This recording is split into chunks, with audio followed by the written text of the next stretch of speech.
क्या आपको लगता है गुरुजी कि हिंदू समाज ज़रूरत से ज़्यादा सहनशील हो चुका है? देखिए, हिंदू समाज कुछ लोग का मानना ऐसा है कि भगवान घर में मिल सकते हैं, तो आश्रमों में जाने की ज़रूरत क्या है? देखिए, भगवान घर में भी नहीं मिलते और भगवान आश्रम में भी नहीं मिलते। जितने भी हिंदुओं के मंदिर हैं, वो सब सरकार के अधीन है। लेकिन कोई भी मस्जिद और चर्च पे ऐसा कुछ नियम या नियमावली सरकार ने नहीं लाई है। देखिए, आज भी हम गुलाम हैं। मंदिर पे टैक्स है, तो मदरसे पे और मस्जिद पे क्यों नहीं?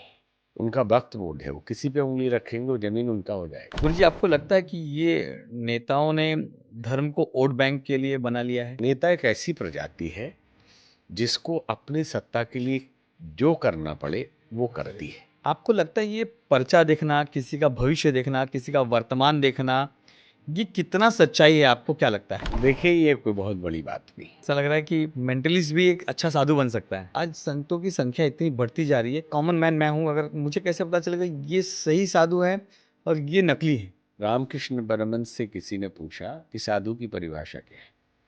तो बोले आप ही बता दो भाई। तो हुँ। बोले कि मिले तो खा ले, ना मिले तो कोई बात नहीं। हुँ। उन्होंने कहा नहीं, ये कुत्ते की परिभाषा है। तीसरे साधु का प्रकार मैं आपको बता रहा हूँ, जो पहले से ही सौदा कर ले कि नहीं, आप इतना देंगे तो ही मैं आऊँगा।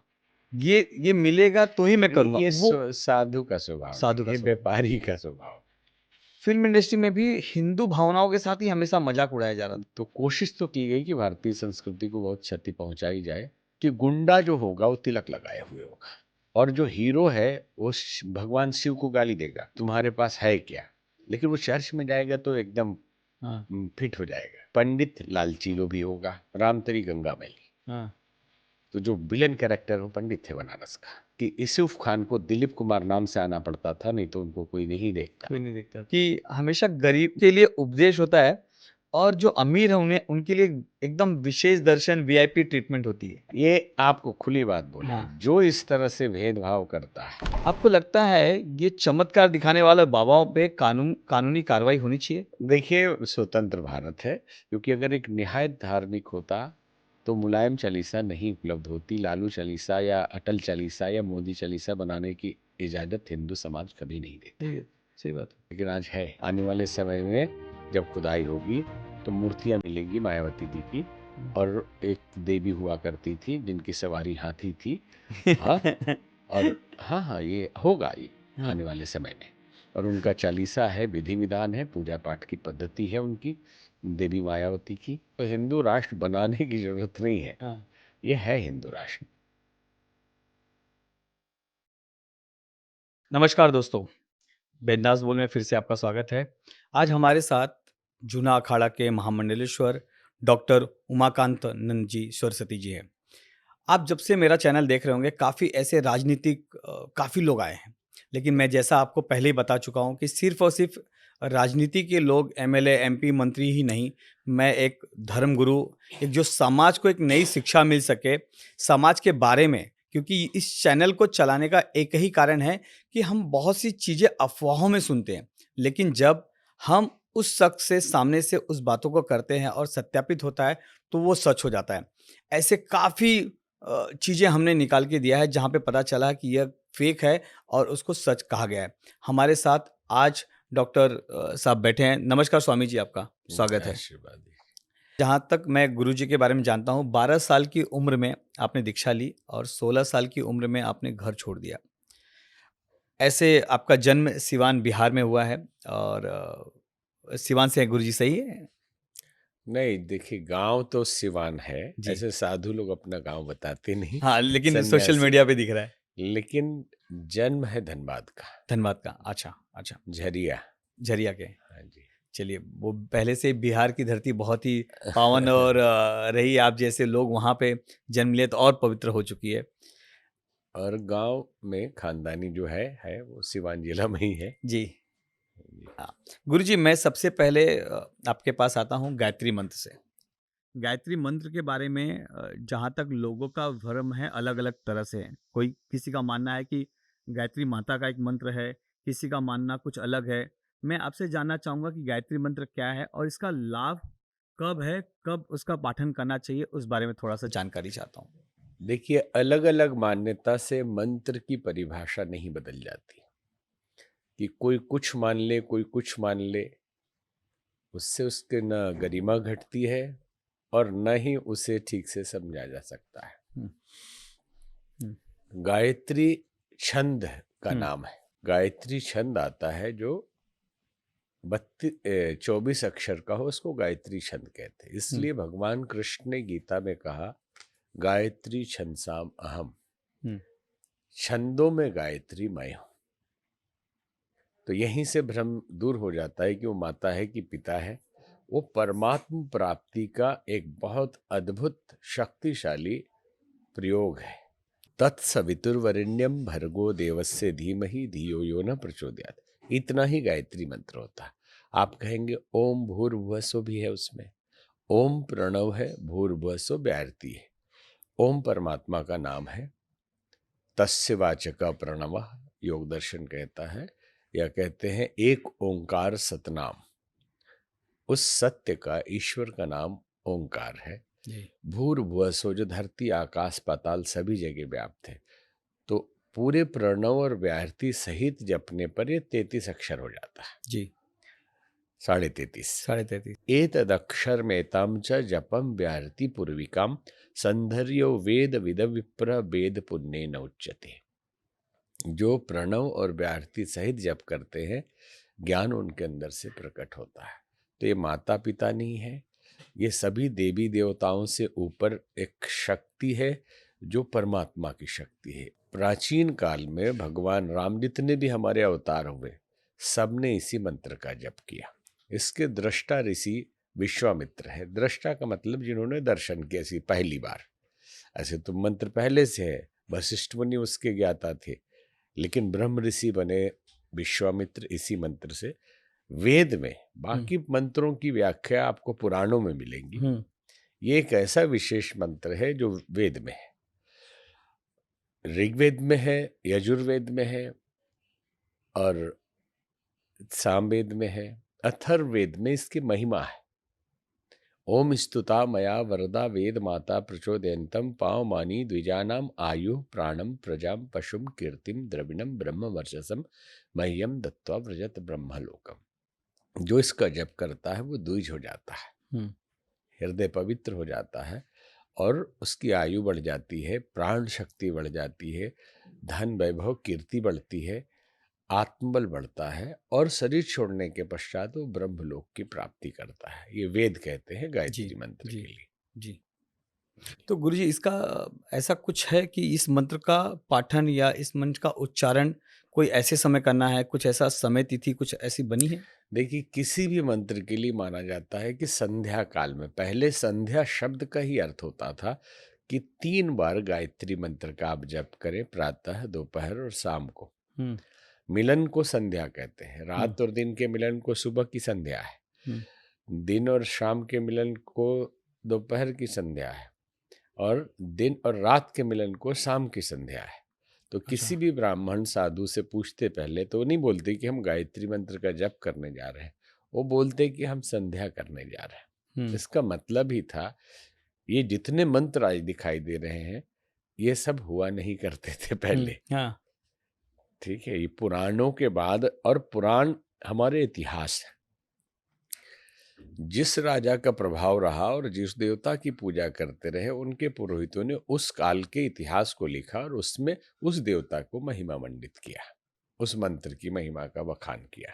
हुँ, जबकि गायत्री मंत्र एक ऐसा मंत्र है जिसके लिए शिव पुराण में भी मिल जाएगा हुँ, कि जो 11 माला जपते हो मुक्त हो जाते हैं। जी, गरुड़ पुराण में भी मिल जाएगा, भागवत पुराण में भी मिल जाएगा कि भगवान कृष्ण स्वयं ब्रह्म मुहूर्त में 1 घंटे गायत्री जपते हैं। हुँ, तो ये अद्भुत मंत्र है और भारतीय संस्कृति की इसे हम मूल कह सकते हैं।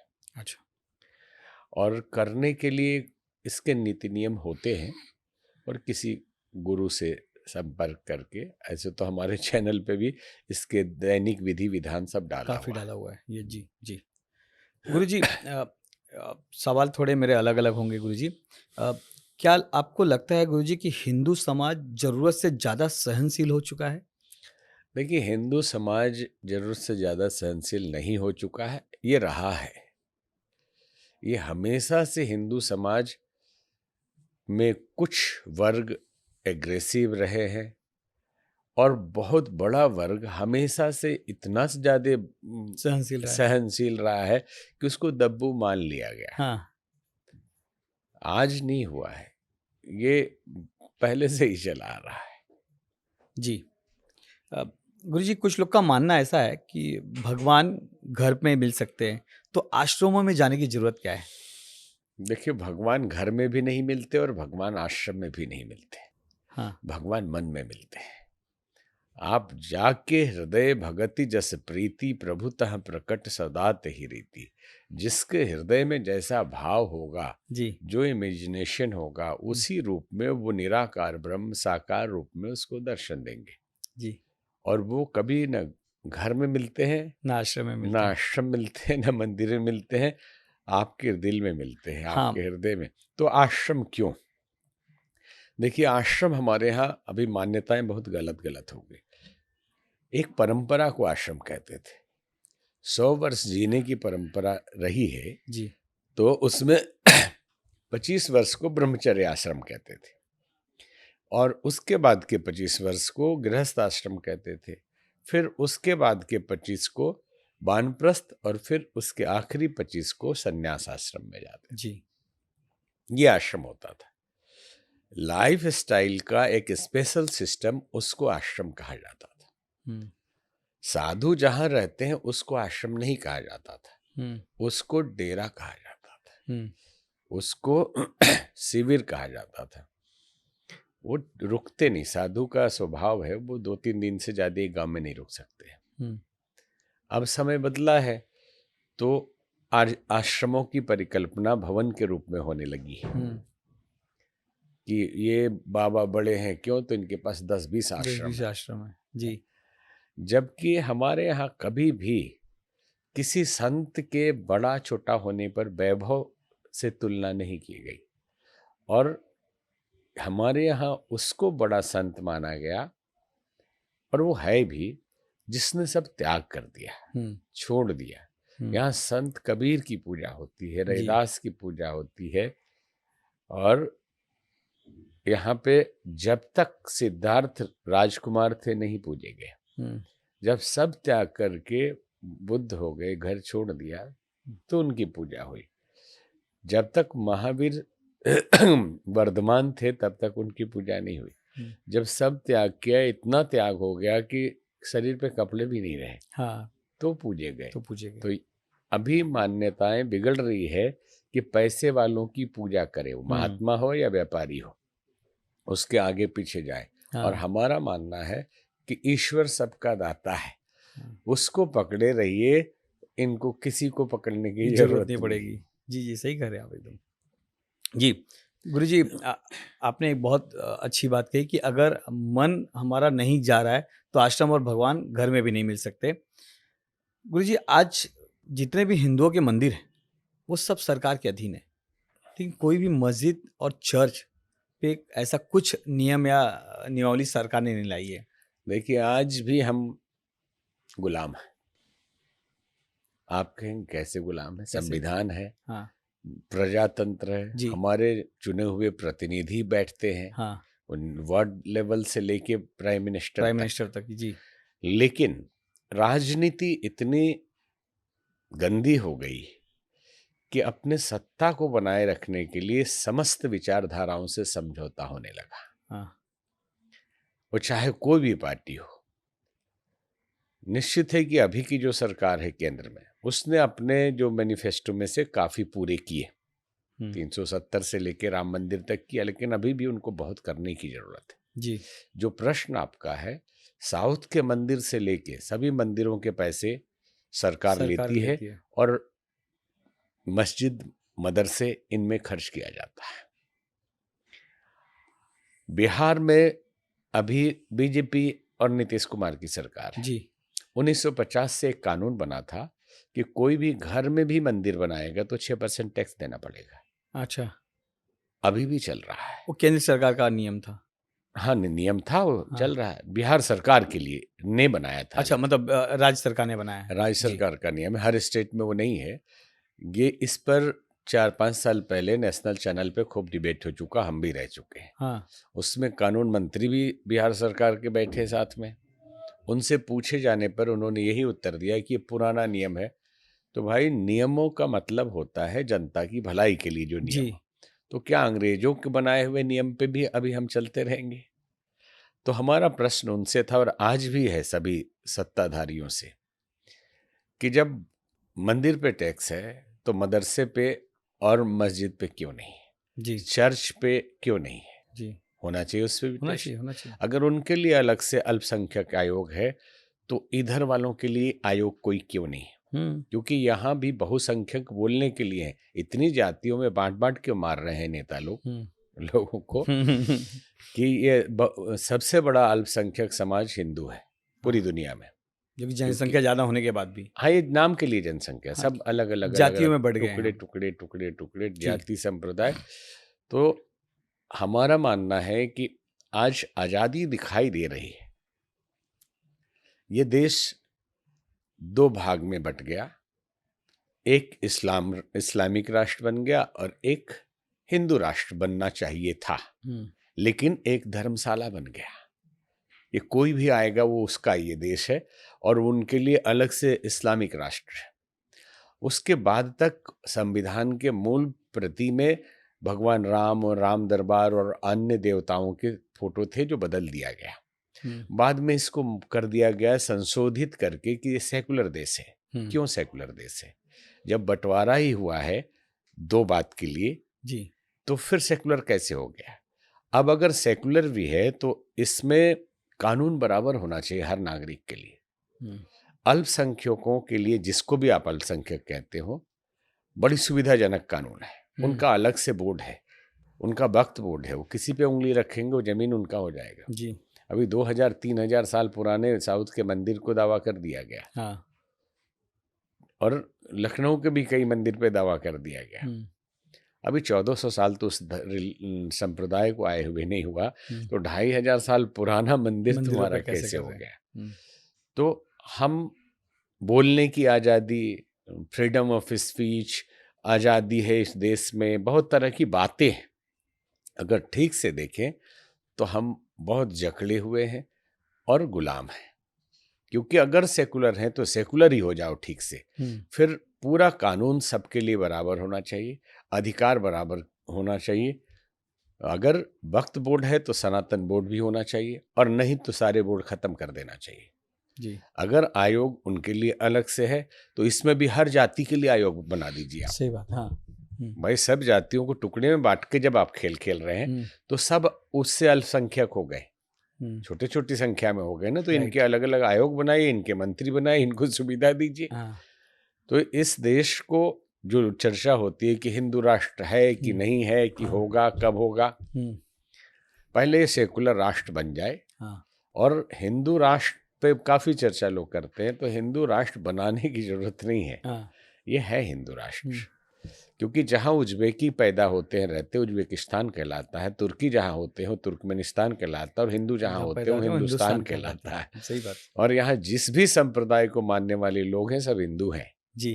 जी। जी। भले ही उनकी परंपरा अलग है, वो पूजा पाठ अलग करते हैं, नहीं, इस भूमि के निवासी हैं तो आप हिंदू ही हैं। हिंदू ही सही बात। तो इसको हिंदू राष्ट्र बनाने की आवश्यकता नहीं, ये हिंदू राष्ट्र है। बल्कि हिंदुओं को हिंदू होने की जरूरत है। सही बात है। जो नारे लगाते हैं, झंडे लेके जुलूस में चलते हैं बड़े बड़े लोग हिंदुत्व के नाम पे, उनके बच्चे कॉन्वेंट में पढ़ते हैं। बचपन से उनको क्रिश्चियनिटी सिखाई जा रही है हुँ। और हिंदुत्व से दूर किया जा रहा है। हुँ। तो किसको, कागज के टुकड़े को हिंदू राष्ट्र बनाएंगे? जब आदमी ही हिंदू नहीं बचेगा, संस्कार ही हिंदू के नहीं बचेंगे, तो किसको आप हिंदू राष्ट्र बनाएंगे? सही सही बात है, एकदम सही। गुरुजी, आपको लगता है कि ये नेताओं ने धर्म को वोट बैंक के लिए बना लिया है? देखिए, नेता एक ऐसी प्रजाति है जिसको अपनी सत्ता के लिए जो करना पड़े वो करती है। तो धर्म को ही नहीं, जाति को भी। हुँ। इसलिए छोटे मोटे आप देखेंगे हर इलाके में एक छुटभैया नेता होते हैं। हाँ। और वो कभी नहीं चाहते कि ये हिंदू समाज या कोई भी समाज एक हो जाए, क्योंकि एक होते ही उनका अस्तित्व मिट जाएगा और बड़ी पार्टियों का बोलबाला हो जाएगा। जी। तो वो अपना छोटा सा पॉकेट बनाए रहते हैं, भड़काते रहते हैं, जातियों में बांटते रहते हैं और जो बड़े अल्पसंख्यक और बहुसंख्यक है तो वो रिलीजन में, संप्रदाय में बांटते रहते हैं, क्योंकि एक जगह वोट पड़ जाए। तो खेल तो नेतागिरी का ही है। हाँ, हाँ। गुरुजी, किसी भी चीज़ की जो शुरुआत होती है शिक्षा से होती है। आपको लग रहा है कि शिक्षा प्रणाली जो है वो भारतीय शिक्षा प्रणाली पूरी खत्म होती चली जा रही है? देखिए, शिक्षा प्रणाली जब 1835 में मैकाले ने भारत के शिक्षा का अध्ययन करके अपने पार्लियामेंट में पेश किया, तो उसने कहा था कि 8 लाख गुरुकुल हैं भारत में, क्योंकि 8 लाख गांव हैं। हर गांव में एक गुरुकुल है और बड़े बड़े विश्वविद्यालय हैं, कांगड़ा, अमरावती, वो सब नाम दर्ज है उसमें, जहाँ सर्जरी, केमिकल, ये सब सिखाया जाता है। प्लास्टिक सर्जरी होती है और इनको नष्ट करना है तो इनको गुरुकुल पद्धति खत्म करना पड़ेगा।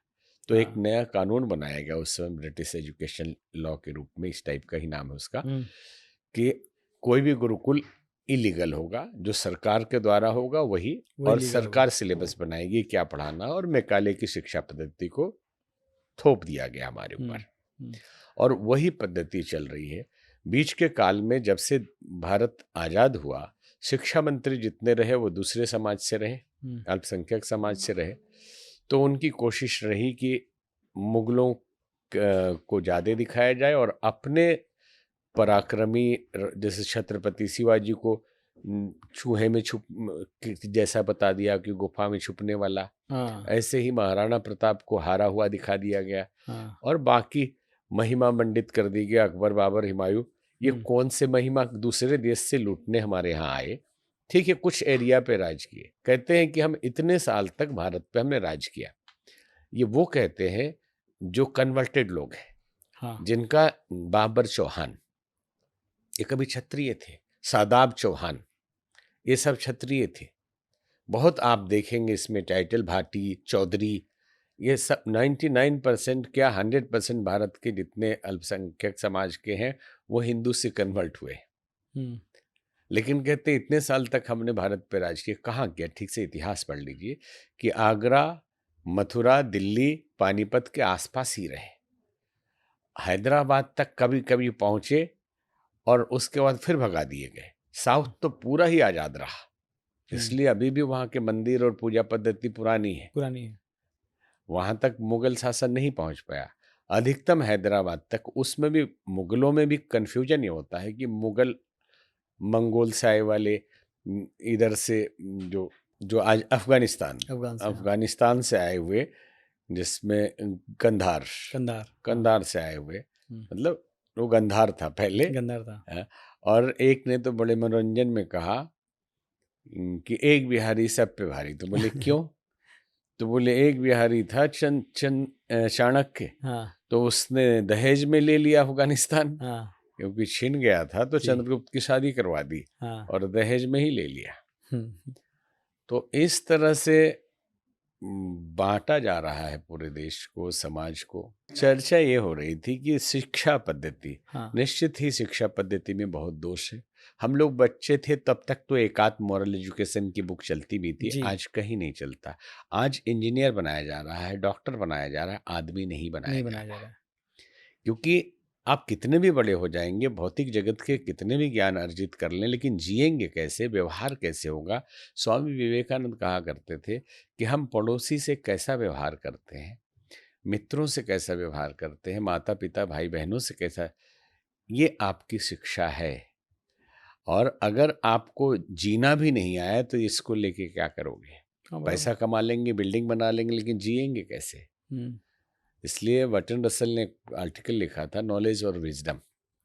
बोले नॉलेज, जो आज का नॉलेज है जिसको ज्ञान समझ ले रहे हैं, भ्रम है, ये नॉलेज नहीं, जानकारी है। और विवेक होना चाहिए, अर्थात विजडम होना चाहिए कि जीना कैसे। तो शिक्षा का उद्देश्य होना चाहिए विवेक जागृत करना, सामर्थ्यवान बनाना और समाज की भलाई के लिए। ठीक है, उसमें नौकरी, अर्थव्यवस्था, ये सब भी शामिल रहे, लेकिन जिए कैसे, ये जरूरी है।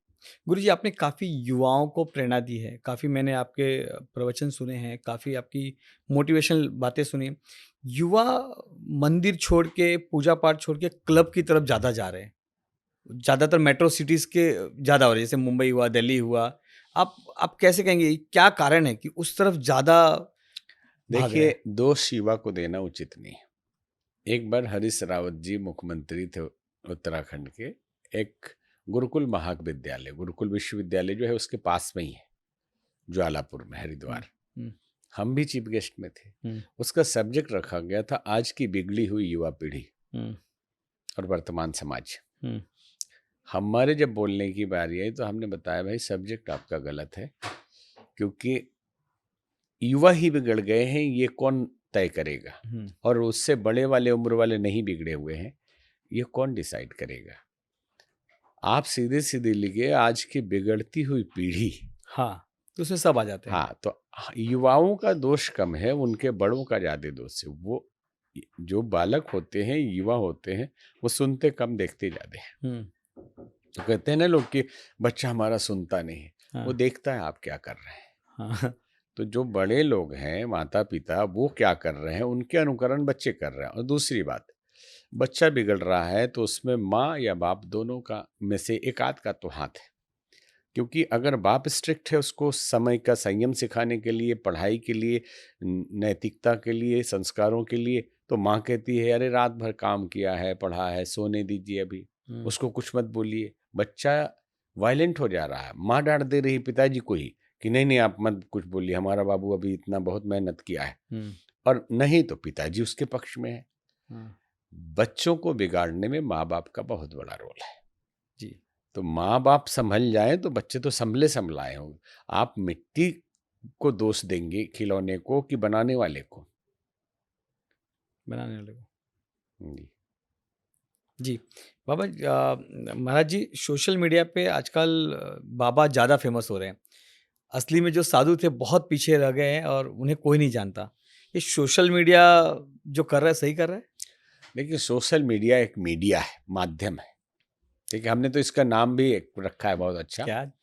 जैसे सोशल नेटवर्क और सोशल नेटवर्क, हुँ, वही चीज है ना। जी, तो हमने इसको सीधे सीधे कहा, नेटवर्क का मतलब कर्मजाल। करमजाल। हाँ, एकदम एग्जैक्ट शब्द है। नेटवर्क का मतलब कर्मजाल, और सोशल नेटवर्क का मतलब होता है कर्म जंजाल। करम जंजाल। हाँ जी, भाई, वर्क मतलब कर्म, नेट हुँ, मतलब जाल, और जन, जनता, हुँ, सोशल, हुँ, हुँ, तो हुँ, कर्म जंजाल है। तो मीडिया को दोष, माध्यम को हम दोषी नहीं ठहरा सकते।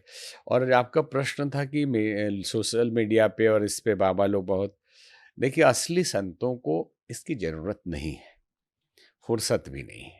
कोई बड़े हो गए, छोटे हो गए, साधु को क्या लेना देना, कौन बड़ा हो गया, कौन छोटा हो गया, बहुत लोग जान गए। कोई जाने या ना जाने, उसको तो परमात्मा से मतलब है।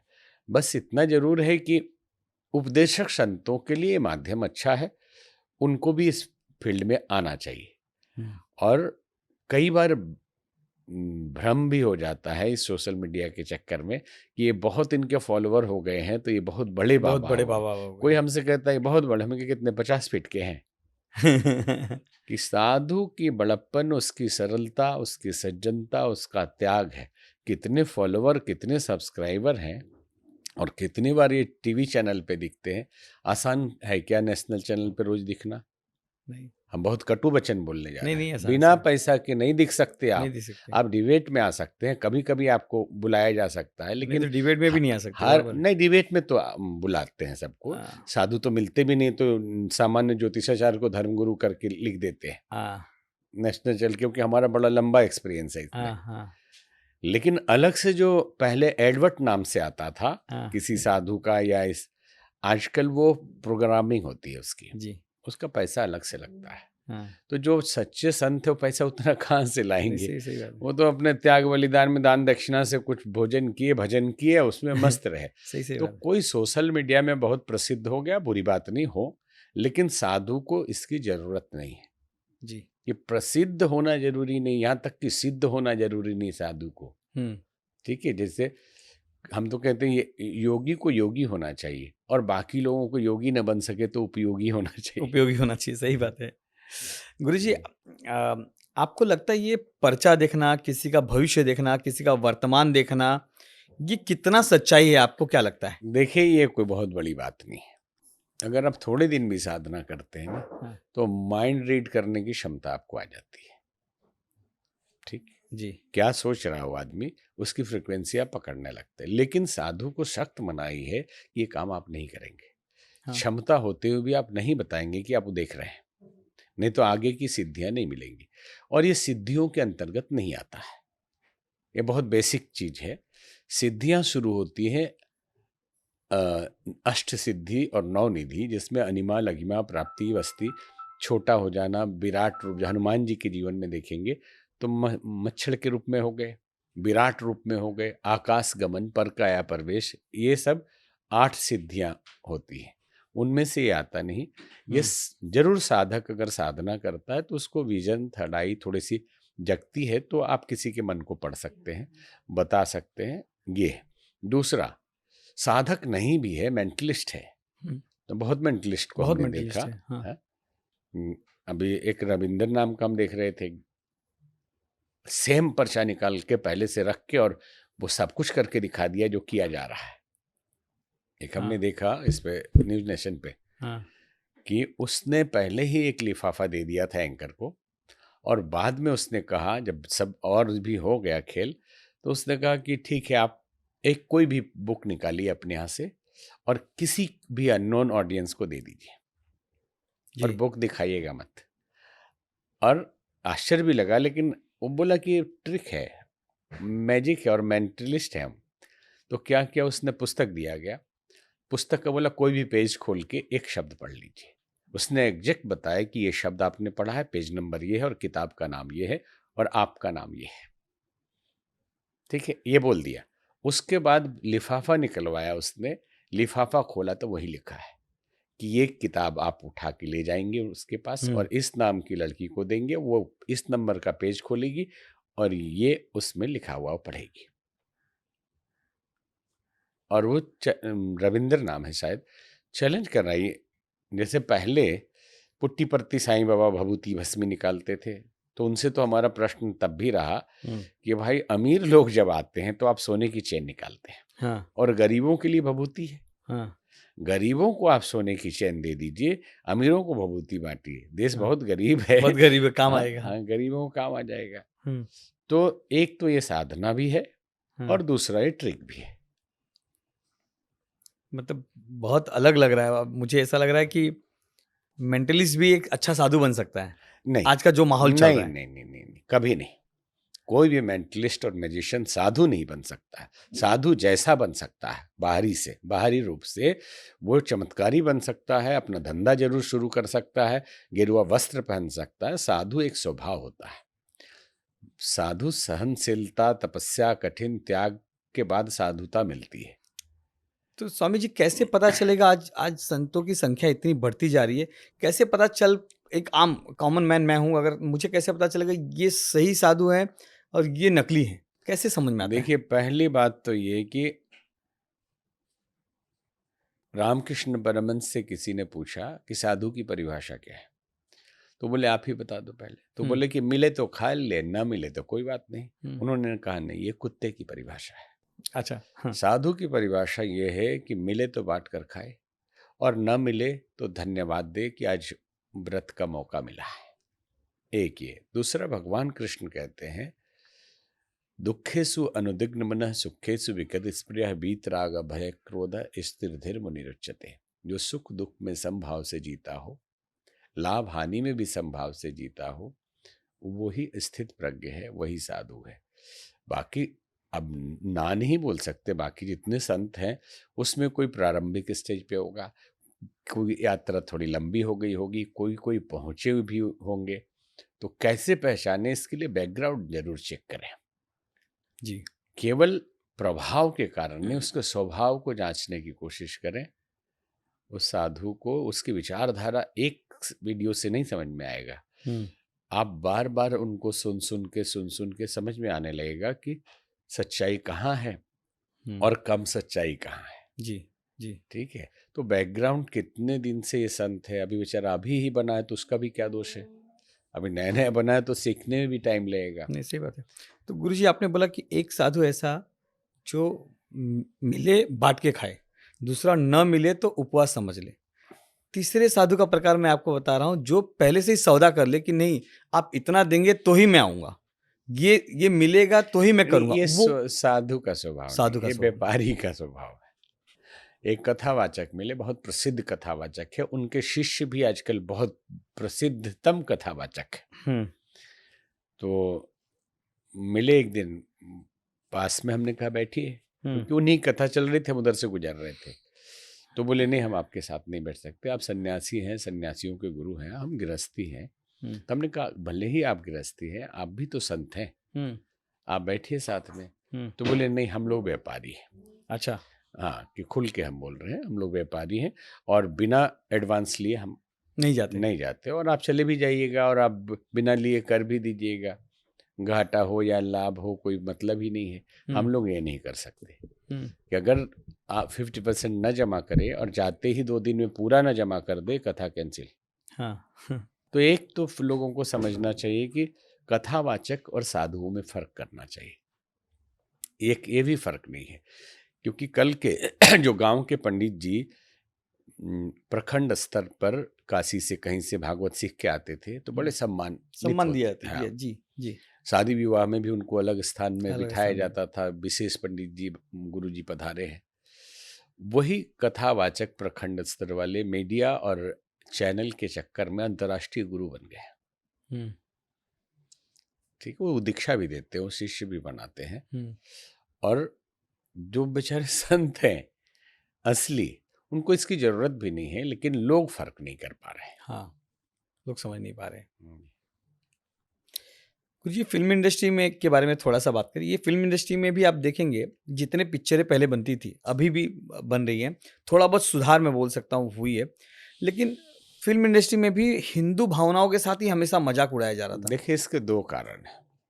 एक तो शुरू से ही अल्पसंख्यक पोषण का खेल, अपीजमेंट ऑफ जो उस कम्युनिटी के लिए काम केंद्र सरकार से शुरू होती रही, और फिल्म बनाने वाले जो बनाते, वो सेंसर बोर्ड में जाता है। जी। सेंसर बोर्ड में वही बिठाए जाते थे जो इनको डाउन कर सके, उनको उठा सके। नहीं तो एक समय था कि यूसुफ खान को दिलीप कुमार नाम से आना पड़ता था, नहीं तो उनको कोई नहीं देखता। कोई नहीं देखता था, जी। नहीं देखता, नाम बदल के आना पड़ता था। हम्म। ये भी रहा है, लेकिन उसको धीरे धीरे, जैसे एक उदाहरण आपको दे कि गुंडा जो होगा वो तिलक लगाए हुए होगा, ऐसे फिल्में दिखाई गई हाँ। पीछे की जितने आप देखेंगे। हाँ। ठीक है, और जो हीरो है वो भगवान शिव को गाली देगा, है? कि तुम्हारे पास है क्या, लेकिन वो चर्च में जाएगा तो एकदम हाँ। फिट हो जाएगा, है? और वो दुआ मांगेगा तो दुआ उसकी कबूल हो जाएगी। लेकिन मंदिर से उसको कम फिल्में ऐसे बनती थी। हाँ। पंडित लालचीलो भी होगा, हाँ। और वो कोई ना कोई ऐसे आप देखा होगा आपने, राम तेरी गंगा मैली, हाँ।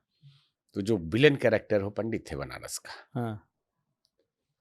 क्या ब्राह्मण और यही ठाकुर इसी जाति के लोग ये होते हैं? भाई गलत गलत है, जो भी जिस समाज का हो, हाँ। लेकिन दिखाया यही गया। हाँ। और सबसे बड़े देवताओं का मजाक, हाँ। और उनमें सबसे बड़े ऋषि हमारे हुए नारद मुनि। नारद सबसे बड़े संत हुए हैं, जिनके शिष्य भक्त प्रहलाद, ध्रुव, पार्वती जी, ये सब उनके शिष्य हुए हैं, और सीधे भगवान विष्णु के लोक में उनका प्रवेश था। लेकिन उनको कॉमेडियन बना दिया गया, और समाज में इतना फैल गया कि लोग मानने लगे घर में कोई झगड़ा लड़ाता है तो अब नारद हो गए। नारद है बस। हाँ।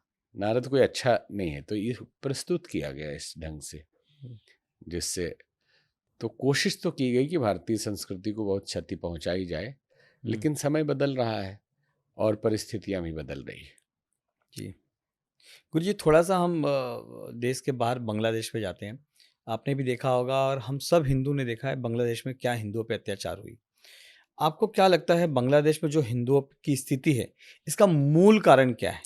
मूल कारण देखिए, ये गजवाए हिंद है, उस पर अधिक व्याख्या नहीं करेंगे हम, लेकिन मान्यता ये है कि हम पूरा इस्लामिक राष्ट्र बनाएंगे। हिंदुस्तान, बांग्लादेश, पाकिस्तान, अफगानिस्तान, सब। आप अगर पाकिस्तान टीवी अगर देखें या सोशल मीडिया, तो आपको ग्रेटर पाकिस्तान का नक्शा मिलेगा, ग्रीन में पूरा। इसमें भारत, बांग्लादेश, सब, नेपाल सब है। अच्छा। तो टारगेट है कि पूरे को इस्लामिक राष्ट्र बनाना है।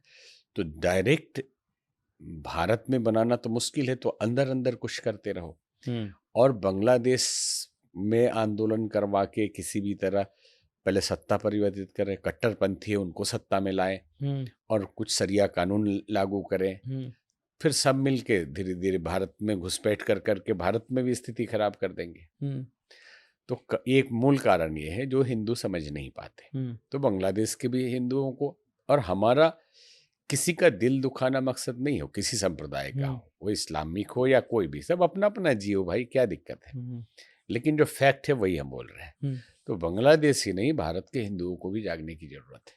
हम्म नहीं तो यहाँ भी अभी तक कुछ और हो रहा है। हम्म आप, इंडोनेशिया हिंदू राष्ट्र था, आज भी उसके पैसे पे गणपति जी और भगवान के फोटो छपते हैं, हाँ मुस्लिम राष्ट्र होने के बाद भी। हम्म और एयरलाइंस और ये सब, आप बैंकॉक, ये सब गरुड़ा और विष्णु भगवान ये सब दिखेंगे, लेकिन वो हिंदू राष्ट्र नहीं है ना। हम कहते हैं कि यूनान, मिस्र, रोमा सब मिट गए, जहाँ से कुछ बात है कि हस्ती मिटती नहीं हमारी, सदियों रहा है दुश्मन दौरे जमा हमारा।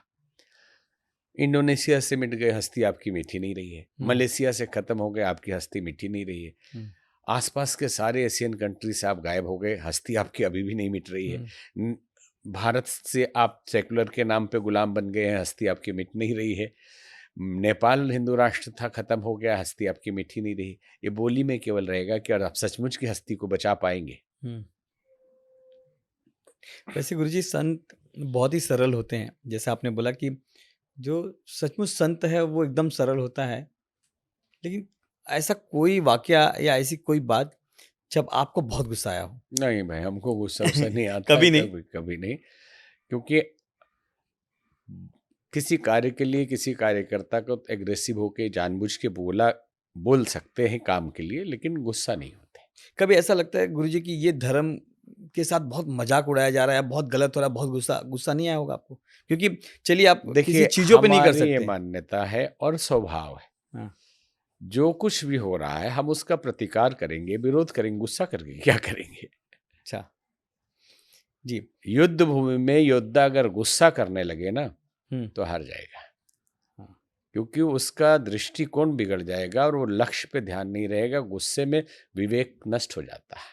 जी। और गुस्सा के लिए भगवान कृष्ण ने गीता में कहा है, संगस्ते सुपजायते कामा, संग करने से काम पाने की इच्छा होती है। जैसे आप मध्यम वर्गीय कोई हो और BMW वालों की संगति करने लगे, तो लगेगा हमारे पास भी होना चाहिए। होना चाहिए। संगस्ते सुपजायते कामो, कामाद क्रोधो भी जायते। काम की पूर्ति ना हो कामनाओं की, तो हम्म रिएक्शन जो होगा उसी को क्रोध कहते हैं, हम्म वही गुस्सा है। ठीक है। जी। क्रोधाद भवति सम्मोह, सम्मोहात स्मृति विभ्रम, स्मृति भंसात बुद्धिनाशो, बुद्धिनाशात प्रणश्यति। कि अगर आप संग करने लगे तो पाने की इच्छा होगी, नहीं मिलेगा तो गुस्सा आएगा, और उसके बाद आप मोह में पड़ जाएंगे कि नहीं, हमको करके ही हमको यही करके चाहिए यही ही, चाहिए हमको। और फिर मोह से विवेक नष्ट हो नष्ट हो जाता है। जाता है। तो साधु ही नहीं, सबको चाहिए कि संतुलित रहें और क्रोध ना करें। जी। गुरुजी ये संतों द्वारा दोहरा एक रवैया मैंने देखा है, मैंने भी देखा है, आपने भी देखा होगा कि हमेशा गरीबों के लिए उपदेश होता है और जो अमीर है उन्हें उनके लिए एकदम विशेष दर्शन वीआईपी ट्रीटमेंट होती है। ऐसा दोहरा रवैया क्यों? देखिए, संतो शब्द आप प्रयोग कर रहे हैं ना, तो संतो मत बोलिए, ये आपको खुली बात बोले। हाँ। जो इस तरह से भेदभाव करता है उसको संत बोलना भी उचित नहीं है। उसको सेटलर बोलिए, कोई क्या बोले बिजनेस गुरुजी? सेटलर, सेटिंग करने वाला। सेटलर। हाँ हाँ। तो जो जो लेकिन भगवा पहन के अगर ऐसा कर रहा है। नहीं, धोखा दे रहा है धर्म को और अपने आप को भी धोखा दे रहा है। भेदभाव व्यवस्था की दृष्टि से अलग है, चलिए कई लाइन लगाई जा सकती है, जी।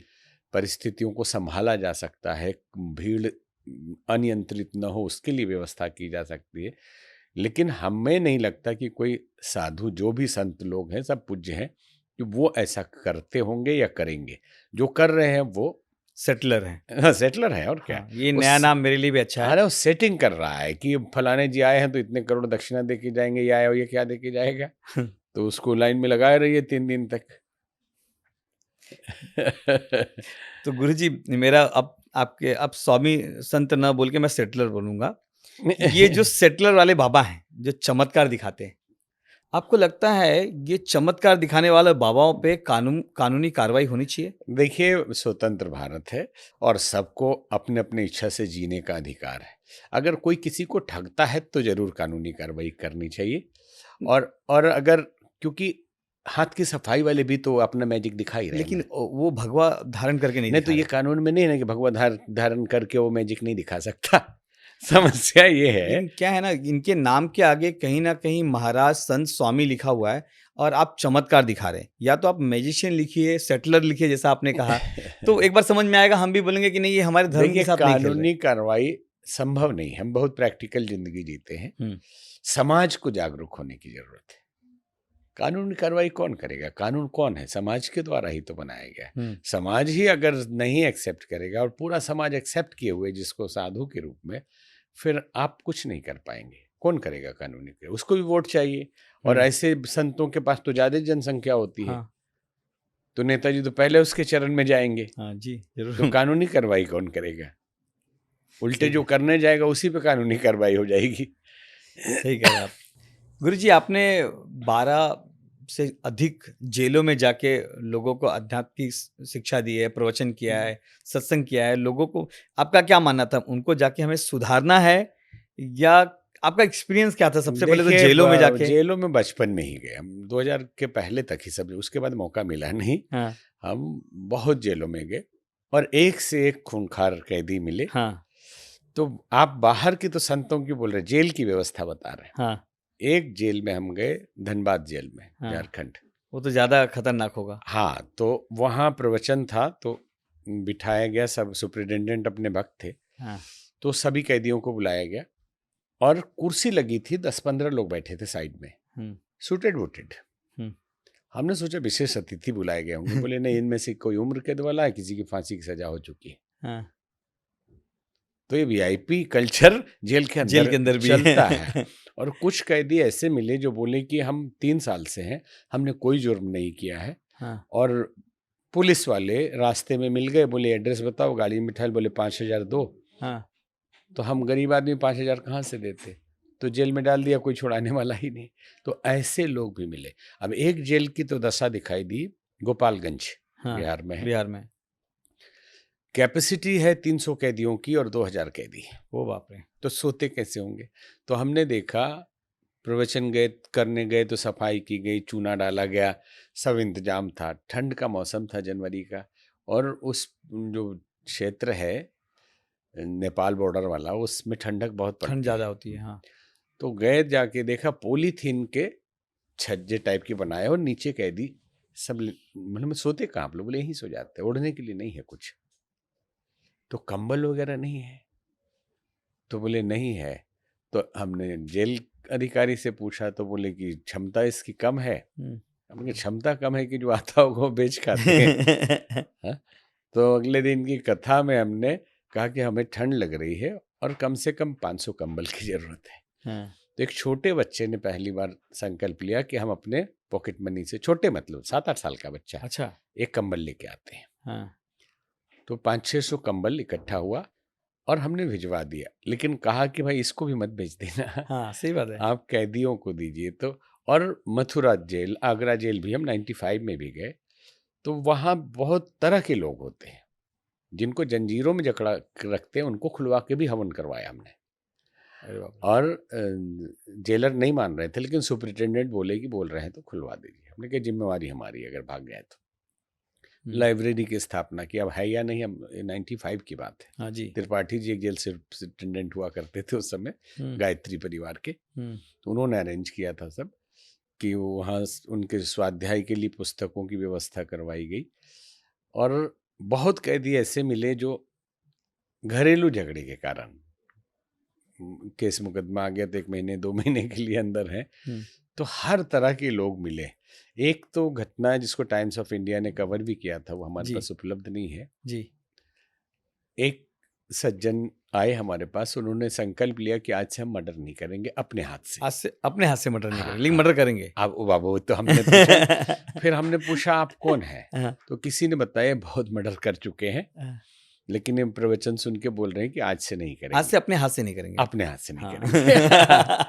हाँ, वो कुछ गुड्डू शुक्ला ऐसा नाम था। हाँ, ये नाम ही फेमस है। हाँ, उस ये बता रहे हैं आपको 2000 की, इससे पहले 98-99 की बात है ये। अब वो होंगे, मिर्जापुर के गुड्डू शुक्ला तो नहीं थे। नहीं पता कहाँ के थे, वो हाजीपुर के थे कि मिर्जापुर के थे, लेकिन धनबाद जेल में थे। हाँ। नहीं, बढ़िया बढ़िया एक्सप्लेन। गुरुजी, आपने बांग्लादेश हिंसा जब हो रही थी तो आपका एक आह्वान आया था, जागो हिंदू जागो।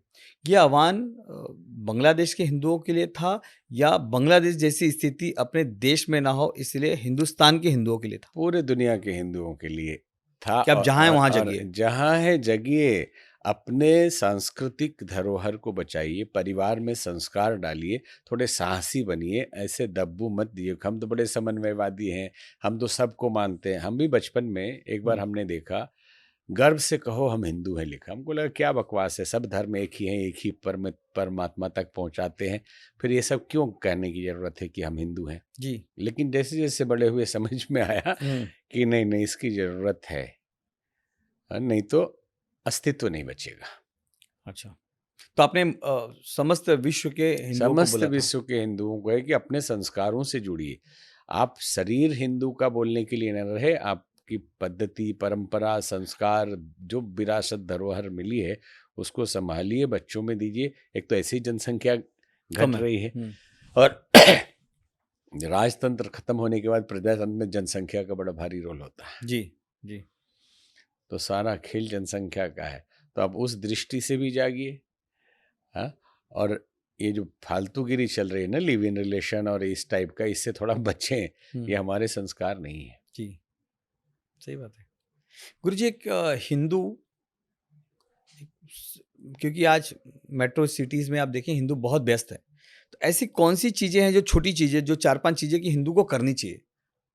देखिए, पहले तो हिंदू को समझना चाहिए कि हिंदू फिलॉसफी क्या है, जी। हम किन चीजों में मानते हैं। एक तो हम ईश्वर में विश्वास करते हैं, हम्म, तो ईश्वर में विश्वास करने वाला डरता नहीं, क्योंकि जो ईश्वर करेगा अच्छा करेगा। अच्छा करेगा। और अकेलापन महसूस नहीं करेगा, क्योंकि जहाँ भी है ईश्वर सर्वव्यापी, हर जगह हमारे साथ है। हम्म, इस मान्यता को पुनर्जन्म में हम मानते हैं कि हमारे कर्मों के हिसाब से अगला जन्म हमारा होना, कर्म फल में हम मानते हैं। जी 4 आश्रम, 4 वर्ण की व्यवस्था, वर्ण की व्यवस्था हम गुण और कर्म के हिसाब से मानते हैं। जी। तो ये कुछ चीजें, और कुछ शास्त्रों को भी पढ़ना चाहिए, ये 4-5 पॉइंट समझना चाहिए। कम से कम बच्चों को पता तो रहे कि 18 पुराण होते हैं और किस पुराण में क्या लिखा है, एक ही पैरा पता हो।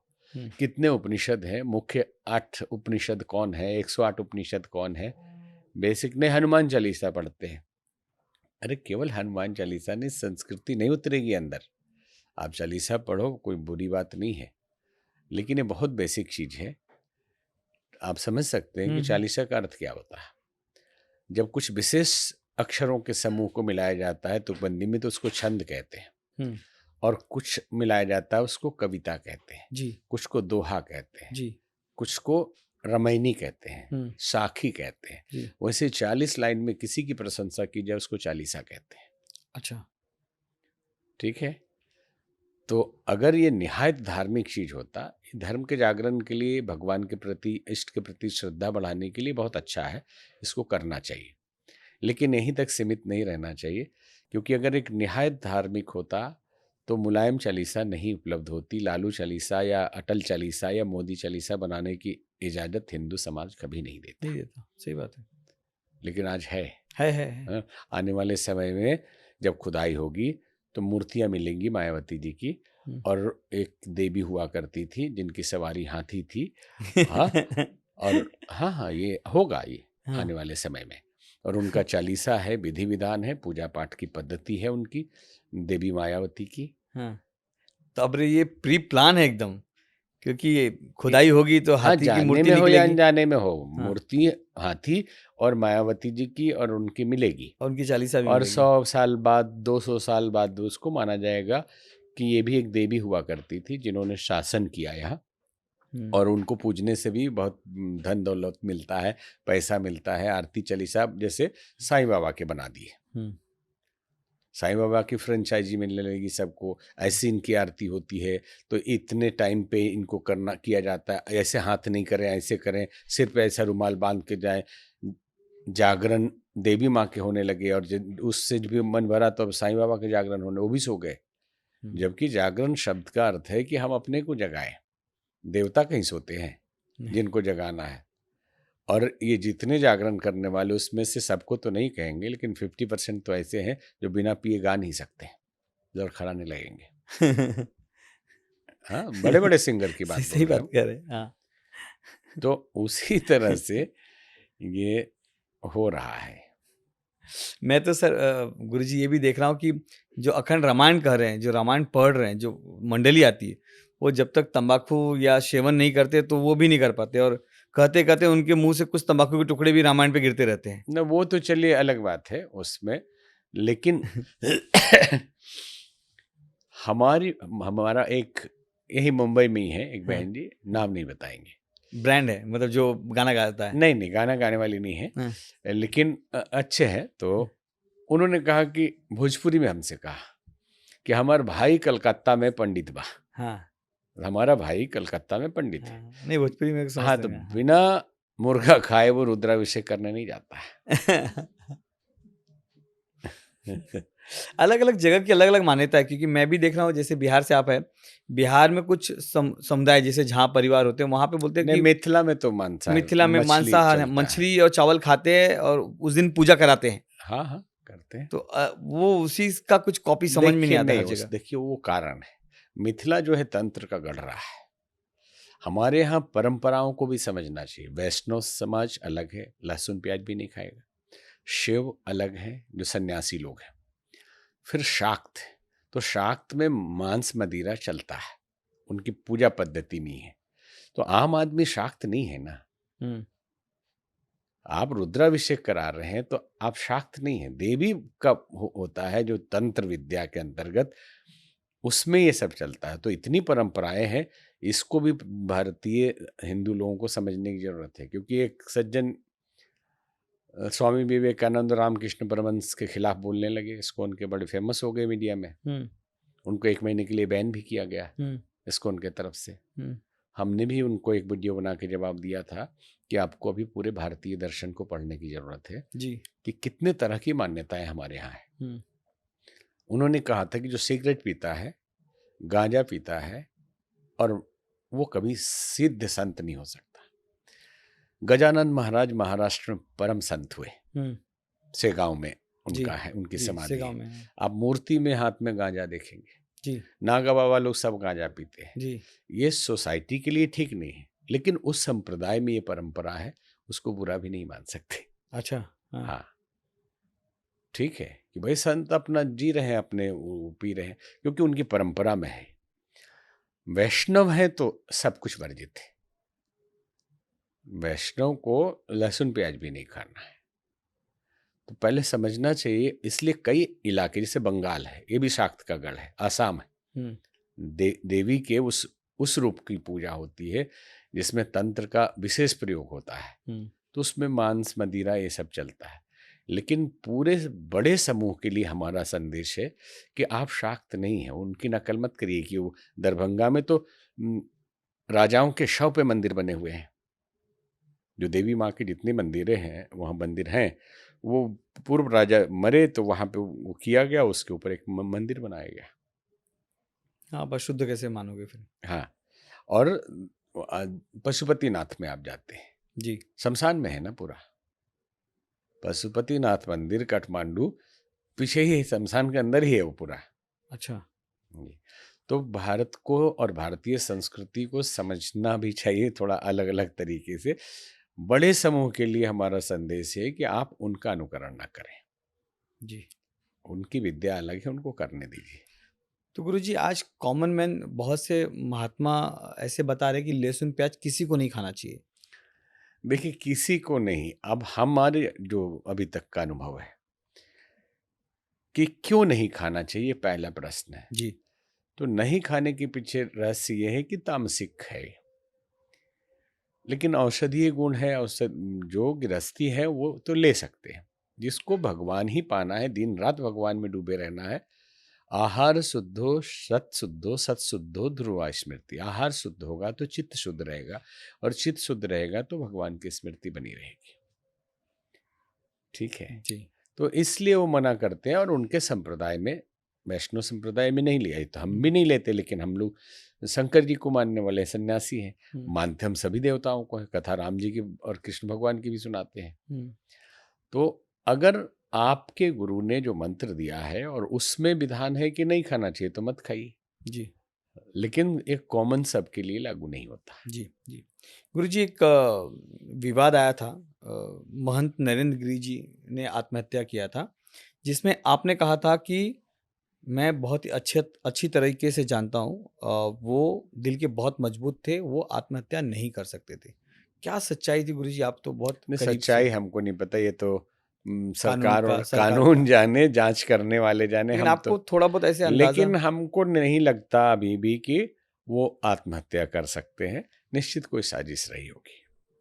लेकिन आप तक कुछ भी ऐसे? नहीं, हमको जानकारी उससे अधिक नहीं है। गुरुजी, अभी अभी हाल ही में प्रयागराज में त्रिसंगम चल रहा था, आपने देखा होगा। काफ़ी वाद विवाद हुआ वहाँ पे, और शंकराचार्य जी को रोका गया, और उन्होंने काफ़ी बयान दिया कि आजकल ऐसे कुंभ में और ऐसे संगम में बहुत इवेंट बना लिया गया है, नेताओं को पहले प्रायोरिटी दी जा रही है, धर्म को व्यापार बना दिया है। मेरा यह पूछना है कि अगर आपको ऐसी कुछ व्यवस्था संभालनी पड़े, कुंभ जैसी व्यवस्था या संगम जैसी व्यवस्था, तो आप कैसे क्या करेंगे? देखिए, अब उनके बयान, उनके विचार हैं। जी। हम उस पे बहुत कुछ नहीं कहेंगे। 10-15 साल से हम उनको सुन रहे हैं। उनके बयान होते हैं हमेशा सरकार के खिलाफ, हाँ। क्योंकि वो कांग्रेस के कार्यकर्ता भी रहे हैं। अच्छा। हाँ जी। और अभी अखिलेश यादव की सरकार में उनको घसीट घसीट के मारा पुलिस ने। ठीक है, तो इस पे ज्यादा नहीं जाता। आप व्यवस्था की बात पूछ रहे हैं। पहले तो वीआईपी कल्चर थोड़ा कम करना चाहिए, जी। कम होना चाहिए, क्योंकि इस बार के कुंभ में बहुत अच्छी व्यवस्था थी, लेकिन वीआईपी व्यवस्था के कारण, ये प्रयाग माघ मेले की बात नहीं कर रहे हम, उसके पहले की बात करें, महाकुंभ की, महाकुंभ की बात करें। तो पूरी पब्लिक डिस्टर्ब हो जाती थी कि आज फलाने मंत्री आ रहे हैं, हाँ। तो पूरा रोड ब्लॉक कर दिया गया, रास्ता बंद है, कोई जा नहीं सकता, दूर दूर तक पैदल ही पैदल भागते रहिए। और ब्रिज जितने 25-36 बने थे, किसी पे इंडिकेटर नहीं लगा हुआ था कि ये जाने का है कि आने आने का का है, है। हाँ। जब हम भी कितनी बार जाते थे तो बोले नहीं, इधर से जाने का नहीं है, ये आने वाला है, तो अब ढूंढते रहिए। तो अगले 5 किलोमीटर घूम के फिर उधर पहुंचे। हाँ। तो व्यवस्थापक लोगों को और सरकार को जो इसमें थे, उनको इस छोटी छोटी बातों पे भी ध्यान देना चाहिए था कि ये जाने वाला कौन है, आने वाला कौन है। और जिस दिन भगदड़ मची है, उस दिन सीधे संगम वाला मार्ग खुला हुआ है, बाकी सब बंद। मेले में घुसा देते सबको ना, और ब्लॉक कर देते उधर ही, तो संगम तक पहुंच ही नहीं पाते। हाँ। आम आदमी को नहीं पहुंचने देते, सिर्फ महामंडलेश्वर संतों को जाने देते, तो शाही स्नान सही अच्छे हो से हो जाता जाता। और दिक्कत नहीं आती। और एक दूसरा, मैनेजमेंट में इतनी बड़ी व्यवस्था होते हुए भी योगी जी तो ऊपर हर बात तो देख पाएंगे नहीं। लगा प्रशासन में आपस में तालमेल नहीं।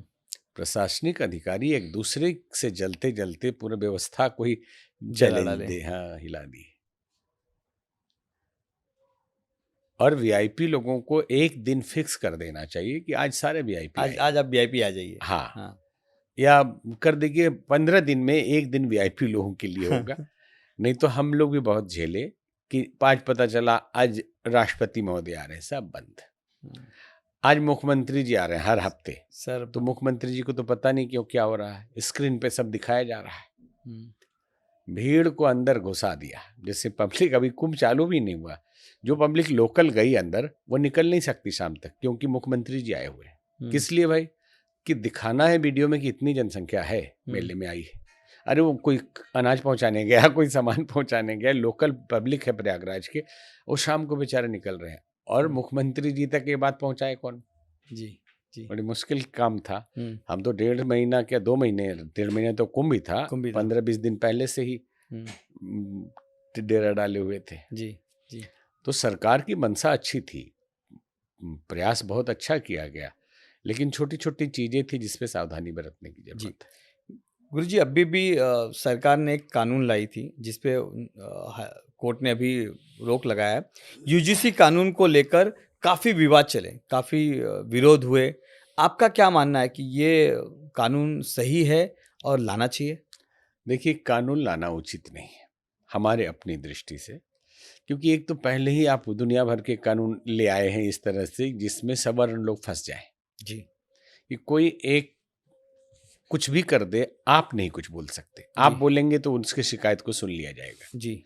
जबकि होना ये चाहिए कि दोनों को सुना जाएगा भाई, हुँ, और व्यवस्था बनाई जाए। कानून का पालन करने से व्यवस्था बनती है, कानून नए नए बनाने से नहीं बनती है। जी। इसमें पहले तो समझाना जरूरी कि है क्या ये। हुँ, जैसे वो सीएए आया था, हाँ, तो उसको भी ठीक से नहीं समझा पाए लोग, झूठ मूठ के अफवाह फैला फैला के सब वहाँ धरना प्रदर्शन दिल्ली में महीनों चलता रहा। चलते रहा। हाँ, उसको बाद समझा में नहीं पाए। दंगे भी हो गए। हुँ, और इसी तरह से इस कानून को भी पहले सरकार स्पष्ट करे कि है क्या, और इसमें जनता की सम भलाई है, बराबर भलाई है, हर वर्ण हर वर्ग के लिए, तो फिर इसको लागू किया जाए, कोई दिक्कत नहीं है। हुँ। और अगर इसमें एक तरफा कुछ है तो ये नहीं लागू होना चाहिए, लेकिन पहले पता तो चले कि है ये क्या। है क्या? सब आम जनता को खबर ही नहीं है। जी। यूजीसी का अर्थ जो उन्होंने दिया है, वो तो सोच रहे यूजीसी जो मतलब जो सिलेबस बनाती है हुँ, पढ़ाई वाली, पढ़ाई वाली, हाँ, बराबर। हाँ वही सोच रहे हैं लोग हाँ, कि यूजीसी में क्या कानून आ गया भाई, यूजीसी की किताबें चल रही, यूजीसी में पढ़ाई होती है, हुँ, ये है क्या, किसी हुँ, को नहीं पता। हुँ। जो विशेष कभी समाचार वगैरह देखते हैं इस टाइप के बौद्धिक, तो उसमें उसका फुल मीनिंग बताया गया। आम आदमी को क्या लेना देना है। सही बात है, सही बात है। गुरुजी आपको एक राजनीतिक सवाल है। आपको लग रहा है कि देश में जितनी राजनीतिक पार्टियाँ हैं, सब जाति वाइज़ अपनी-अपनी पार्टी बनाते जा रहे हैं। इससे देश में जाति वाइज़ देश बँटेगा, आपको नहीं लगता है? बटेगा नहीं, बट रहा है, और छोटी पार्टियों का अस्तित्व ही बांटने पर है। अगर नहीं जाति में बांटेंगे, मान लीजिए आप यूपी में, तो राजभर अलग पार्टी बनाए हुए हैं, निषाद अलग बनाए हैं, निषाद अलग बनाए हुए हैं। बहुजन वाले सब अलग अलग सबका जन है, अलग-अलग है। हाँ, सबका अपना मौर्य अपना है, लोग का अलग है। सबका, बिहार में भी इधर भी। तो उनके उस बंटवारे के कारण, जातियों में समेटने के कारण उनका अस्तित्व है, जाति का अस्तित्व नहीं है। जाति वाले लोगों को कोई लाभ नहीं मिलने वाला है। समस्या ये है कि हम अपने जाति को एक कर रहे हैं, जाति के लिए काम करेंगे, लेकिन शासक हम रहेंगे, आप नौकर रहिए हमारे। हुँ, अरे वही काम तो दूसरे भी कर रहे थे, हुँ। तो आप अपनी जाति के लिए क्या खास कर लिया आपने, जी, जी। कि आप राजा हैं और वो आपकी प्रजा है। हाँ, तो पहले दूसरा राजा था, तो अब आप अपने में से एक राजा बन गया। हुँ, आप जलते रहो, कुड़ते रहो। इसलिए आदर्श, उचित विचारधारा जिसमें राष्ट्र का कल्याण हो, उस पे चलना चाहिए। और बड़े पार्टियों को दो ध्यान दे ही रही है अपने हिसाब से कि समन्वय की नीति अपनानी चाहिए। और अभी जो जातिगत जनगणना हो रही है, देश में जातिगत जनगणना की आवश्यकता नहीं है। आप और भेदभाव पैदा कर रहे हैं, हुँ। और छुट भैया नेता पैदा होंगे कि अरे हमारी जाति के तो इतने लोग हैं, तो इतने वोट है, तो हम भी एक नेता। हम भी एक नेता, सही बात है। आप जानबूझ के उसको बढ़ावा दे रहे हैं। तो देश के हित में सोचना शुरू करें सभी निर्णायक मंडली जो है। जी। गुरुजी बहुत अच्छा लगा आपसे बात करके। जाते-जाते मैं चाहूँगा कि आप एक हमारे चैनल के माध्यम से लोगों को, युवाओं को कैसे धर्म के प्रति जागरूक रहना है और क्या सजग क्या रहना है, उस बारे में एक बात बता दीजिए आप। देखिए, पहले तो अपनी जिंदगी को समझिए और अपने सौभाग्य को सराहिए कि आप सनातन में पैदा हुए हैं और इस भारत भूमि में पैदा हुए हैं। तो मानव जीवन की गरिमा समझिए, समय का सदुपयोग करिए, कुछ भजन करिए, कुछ सात्विक स्वाध्याय करिए। आप स्वाध्याय का मतलब होता है स्व का अध्ययन, सेल्फ स्टडी। तो हम दुनिया स्टडी कर रहे हैं, स्वाध्याय के लिए खुद नहीं जगह कर नहीं रहे। है। उसी से दृष्टिकोण मिलेगा, दृष्टि खुलेगी और सफलता आपको मिलेगी। जी, धन्यवाद गुरुजी। आपका बहुत-बहुत धन्यवाद। आप काफ़ी अच्छी-अच्छी बातें और ऐसी चीज़ें आपने बताया है कि जो कि अगर सचमुच इस पूरे सूट को अच्छी तरीके से देखेंगे तो बहुत कुछ सीखने को मिलेगा। हम और हमारे चैनल की तरफ से आपका बहुत-बहुत धन्यवाद करते हैं। प्रणाम।